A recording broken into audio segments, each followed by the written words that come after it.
ఏమిటివి? బంగారు నాణాలు. కాని మీ వదినకు నేనిచ్చినవి వీటికంటే కూడా ఎంతో అమూల్యమైనవి. ఏం చెప్తున్నారు సాయి? ఆ రోజు మీరు మట్టి ఇచ్చారు కదా. మట్టి మట్టి మనకి అన్నం ఇస్తుంది, ఫలాన్నిస్తుంది, ఔషధాలనిస్తుంది. మట్టి, ఆ మట్టితోనే ఇల్లు కట్టుకుంటారు. ఒక రైతుకి ఆ మట్టే ప్రాణం లాంటిది. చివరకు ఏ మనిషైనా అందులోనే కలవాలి.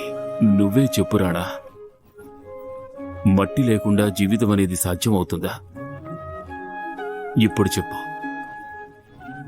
బంగారం విలువైందా లేకపోతే మట్టా? కానీ ఏమైనప్పటికీ మట్టి మట్టే కదా, బంగారం బంగారమే కదా. అలా చూసుకుంటే